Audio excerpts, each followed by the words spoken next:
Hello po sa inyong lahat mga ka-crypto. Ako po si Pinoy Crypto Trader at sa video na ito ay atin pong pag-uusapan ang tungkol dito sa limang mga bagong meme coins na posible daw pong sumabog ngayong buwan ng Abril. At ayan, bago po natin kilalanin ang limang mga bagong meme coins na ito, ay nais ko lamang po munang bigyang linaw ang aking disclaimer kung saan ang nilalaman po ng video na ito ay hindi po ito isang financial advice. For education and information purposes lamang po ang layunin nito. Maliban po dito ay nais ko na rin pong magbigay babala na wala pong kahit anumang group chat ang Pinoy Crypto Trader. At ayan, ang unang-una po rito ay si Dodgeverse. Ayan, Dodgeverse is the most promising new meme coin. It is undergoing a pre-sale and has raised over $2 million in its opening 3 days. Kaya yan. Ito po ang pinakabagong meme coin natin dito na si Dodgeverse. Sa ngayon ay ito po ay naka-pre-sale po sila. At sa kanilang ayan, nung kanilang pagbubukas sa kanilang pre-sale na ito ay nakakatatlong araw lamang po sila ay sila na po ay nakapag-raise ng higit $2 million. Ayan. The project's early success combined with its avant-garde use case has stoked considerable interest among leading analysts. Ayan. Yung kanyang maagang tagumpay raw na ito. At kung saan ay yan, meron siyang isang avant-garde na use case. Ito raw yung nagdulot ng interest sa mga nangunguna na analyst or mga leading analyst. Kaya sila ang nagkaroon ng interest dito kay Dodgeverse. Kaya yan po yung kanilang itsura ng kanilang official website. Ayan, sila po ay naka-pre-sale ngayon. At yung presyo nito ngayon base rito sa kanilang screenshot na ito ay ang isang Dodgeverse equivalent to 30 digits 293. Ayan, na USDT po yan or US dollar.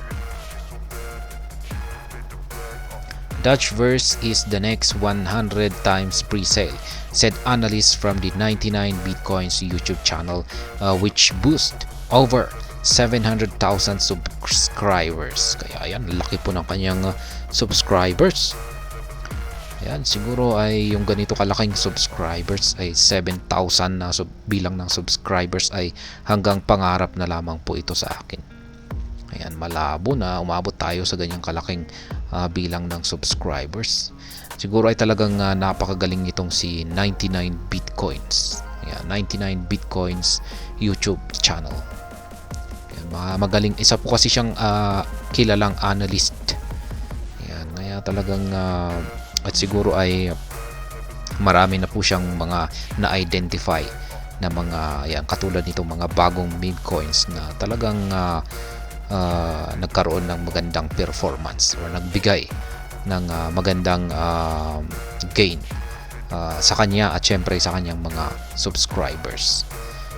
Ayan, ganyan po talaga, dadami po talaga ang subscribers mo kung ikaw ay nag-i-endorse ng mga meme coins na talagang nagbibigay ng malaking kita.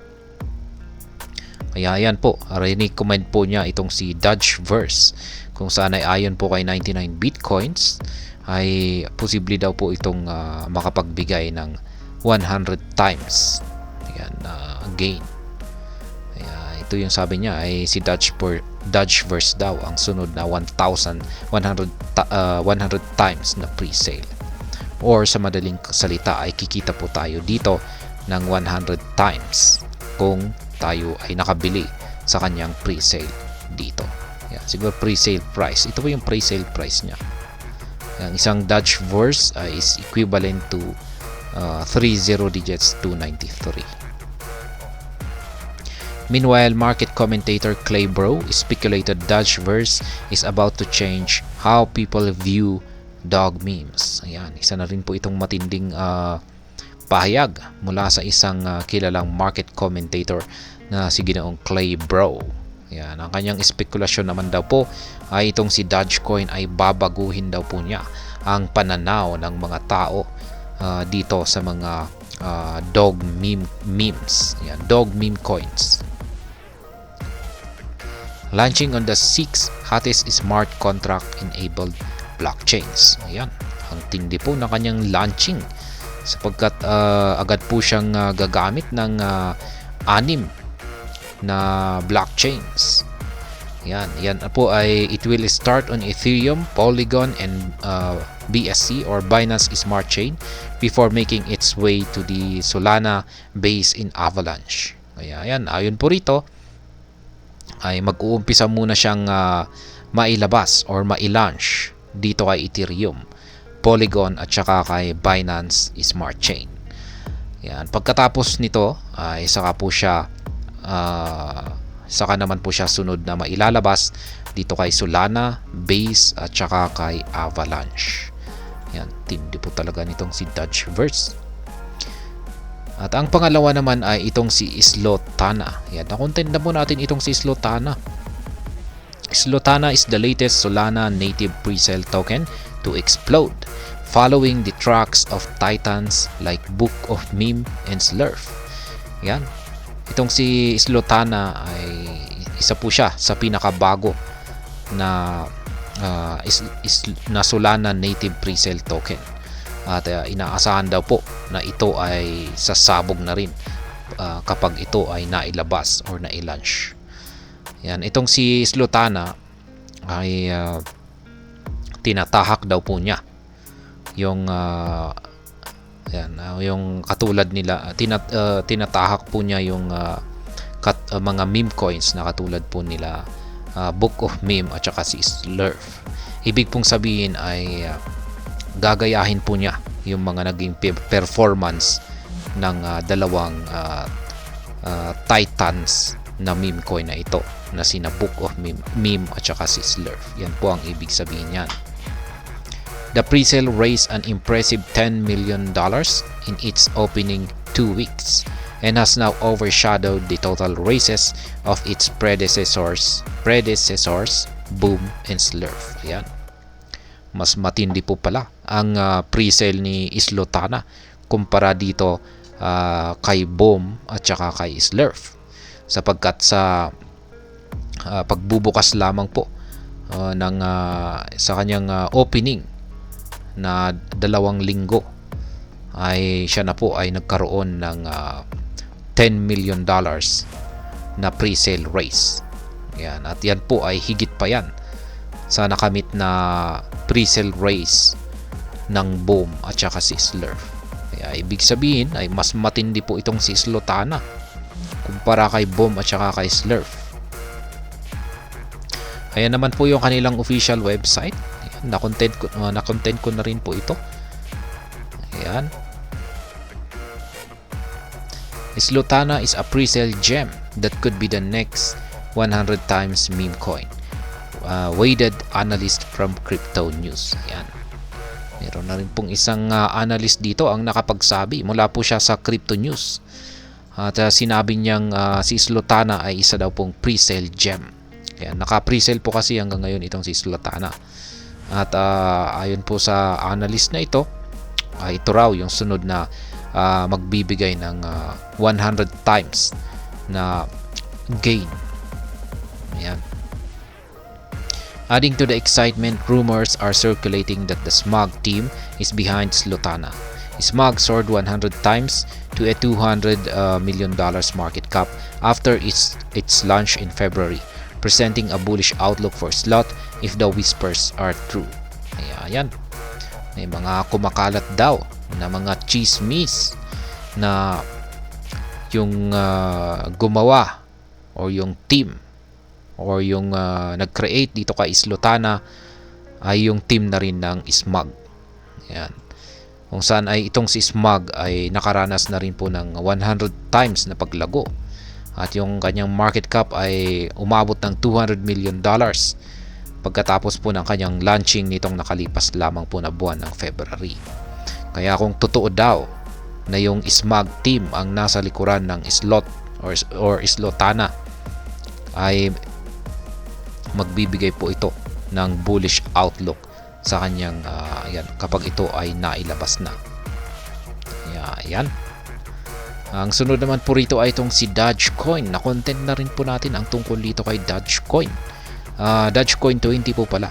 Ayan, iba po si Dogecoin at iba naman po itong si Dogecoin 20. Dogecoin 20 is a next generation meme coin that builds on the shoulders of its legacy counterpart while ushering in novel financial technology. Kaya ayan, hango po siya sa original meme coin na si Dogecoin. Kaya ayan, Dogecoin 20. Its cornerstone feature is a stake-to-earn mechanism, which rewards holders for securing and stabilizing the network while providing passive rewards on their investment.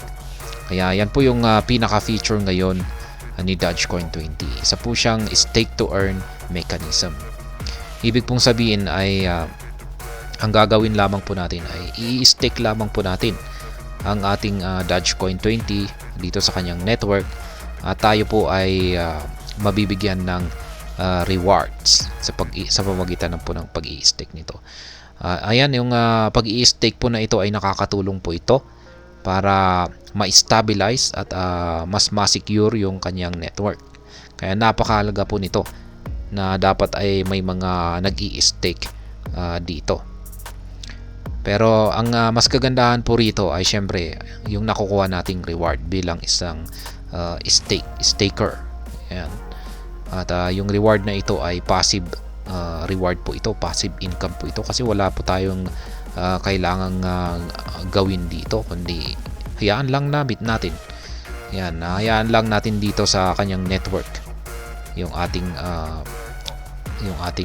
Dogecoin 20 ay kusa na pong nagbibigay yan ng kita para sa atin. Kaya ayan, patuloy pa rin po sila sa kanilang pre-sale hanggang ngayon. At ito naman po yung kanilang official. Ganito naman po yung itsura ng kanilang official website. Ayan, ang 1 Doge 20 ay nagkakalaga po ng 30 digits 22. They can garner a 47% APY but this will decrease as the staking pool grows. Yan, sa ngayon ay yung staking pool ay yung stake to earn po nila ay mag-uumpisa po sa 47% APY. Yan po yung reward. Pero sabi rito ay habang lumalaki yung staking pool ay unti-unti po itong mababawasan. Jacob Burry, a renowned low-cap gem hunter, has covered Dogecoin 20 several times since its inception. In a recent video, the analyst speculated it is the best meme coin to buy now and suggested it may hold 100 times potential. Kaya yan, isa pong kilalang low-cap gem hunter. Ayan, siya po ay isang investor na naghahanap ng mga meme coins na may mababang market cap pero posibleng makapagbigay ng malaking gain. At siya po ay si Ginoong Jacob Burry. At matagal na daw po niyang tinatalakay or ibinabahagi itong si Dogecoin 20 ng ilang beses. Kung saan niyang nakalipas na video ay naglabas po siya ng kanyang spekulasyon na itong si Dogecoin 20 ang pinaka the best or pinakamagandang meme coin na bilhin natin ngayon. Yan, o na magandang bilhin ngayon. Sapagkat ayon po sa kanyang spekulasyon ay meron daw po itong kakayahan na makapagbigay ng 100 times na gain. The project is currently undergoing its pre-sale, having raised $10 million in its first week. It is now looking to its Doge Day IEO, which will occur on 20 April.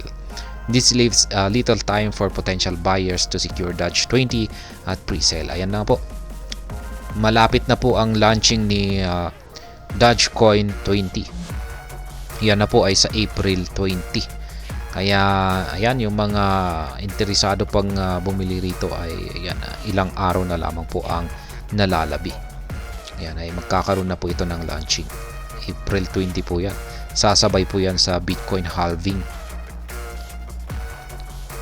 At ayan, ang panghuli po natin dito ay itong si Brett. Ayan, Brett. Ayan, pang-apat po pala. Yung panghuli pala natin dito ay si Myro. Ayan, si Brett. Given its position as base leading meme coin and the network's accelerating prominence, analysts are notably bullish on the project. Kaya ayan. Ito pong si Brett ay isa po siyang meme coin dito kay Base Network. Ayan, at sabi ng ilang mga analyst ay nakikita daw po nila na ito daw po ay isang bullish project. Ibig pong sabihin ay patuloy pong lumalago ang kanyang presyo. Max Schwartzman recently said millions of fresh retail users are coming to Base soon and anticipates Brett to be at the top of their to buy list. Ayan. Ayun po kay Ginoong Max Schwartzman. Yan ay naglabas po siya ng isang matinding pahayag dito kay Brett. Sabi niya rito ay marami raw mga investor, yan, milyong mga investor, bagong retail users ang paparating, yan, dito kay Base. At syempre dahil dito ay marami daw pong bibili dito kay Brett bilang isang top to buy sa kanilang listahan. At ayan, nandito na rin po si Ginong Ali Martinez. At sabi dito ay siya po ay naniniwala na si Brett ay meron daw po itong kahangahangang risk to reward ratio. At ayon po sa kanyang inilabas na prediction ay posible daw pong umangat ito ng 80%. Magkakaroon ito ng paglago sa kanyang presyo mula ngayon at yan, sa loob ng buwan na ito, ayan, ay makakaranas daw po siya ng paglago na 80% patungo sa presyong 0.13 or 13 cents. At ayan, ang panghuli natin dito or panglima na meme coin ay itong si Myro. Myro is a well-established meme coin on the Solana network before Dogwifhat's meteoric rise. Myro was the network's second largest meme coin behind Bonk. Ayan. Medyo itong si Myro ay isa na rin po siyang meme coin dito kay Solana. Ayan, pero medyo nanghina po itong si Myro nung lumabas itong si Dogwifhat. Ayan, si Dogwifhat po ang bilis po talaga ng naging pagsabog or naging paglago nitong si Dogwifhat. Kaya na-replace na po niya itong si Myro. Dati ay itong si Myro ang pumapangalawang pinakamalaking meme coin dito sa network ni Solana. Yung una ay itong si Bonk, pumapangalawa itong si Myro. Pero yan na po, nung lumabas itong si Dogwifhat ay ayan, re-replace po niya itong si Myro.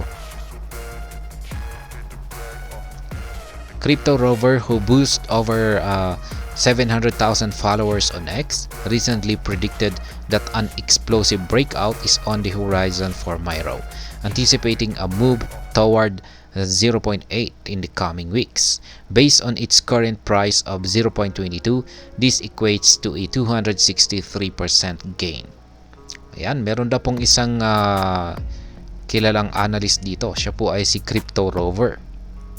At sikat po siya sa platform na X. Yan, ang X na ito ay ito po yung dating Twitter. Sapagkat meron po siyang napakalaking bilang ng followers. Yan, umaabot po ng 700,000 na bilang ng followers. Ayan, ang meron siya. At base po sa kanyang prediction ay meron daw pong isang nalalapit na malaking breakout. Yan, isang explosive breakout kung saan ay kung pag nagkaroon ng breakout itong si Myro ay makakaranas siya ng isang matinding pagsabog. At ayon po dito kay Crypto Rover ay posible po na aakyatin nito ang presyong 80 cents or 0.8. At mangyayari daw po ang explosive breakout na ito dito sa paparating na ilang linggo. Ayan, ang kasalukuyang presyo po ni Miro ay naglalaro sa presyong 0.22. Ngayon kung pag-aakyatin po niya ang 0.8 or 80 cents dulot ng explosive breakout na ito, ay ang katumbas po niyan ay 263% nag-gain. Kaya yan po muli ang 5 mga bagong meme coins na posible daw pong sumabog ngayong buwan ng Abril. Kaya yan po si Miro. Ito naman si Brett. Ito naman po si Dogecoin 20. Ito naman po si Slotana. At ito naman si Dogeverse. At hanggang dito na lamang po tayo sa video na ito. Sana po ay inyong nagustuhan ang aking paliwanag dito. Kung inyo po itong nagustuhan ay pakiclick lamang po ang like button nito. Para naman po sa mga bago lamang dito, kayo po ay aking inaanyayahan para mag-subscribe. Pakiclick na rin po ang bell icon nito dahil ito po ang siya magsisilbing notification nito sa mga bago kong videos na aking pong ina-upload sa aking YouTube channel na ito. Marami pong salamat sa panonood. Ingat po tayo lagi at God bless po sa ating lahat.